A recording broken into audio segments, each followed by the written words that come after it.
Ikaw kasi nagturo, sundin ang pagsuyo. Kaya naman ng puso ay minahal kang lalo. Ikaw kasi nag-alay ng pagsintang tunay.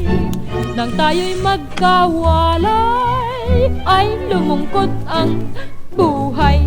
Bakit naman ako pa ang palaging iyong sinisisi? Ikaw kasi madaling makinig sa balitang kasiraang puri. Ikaw kasi, ikaw ngayon ang dapat magsisi. Ikaw kasi nagturo, sundin ang pagsuyo. Kaya naman ng puso ay minahal kang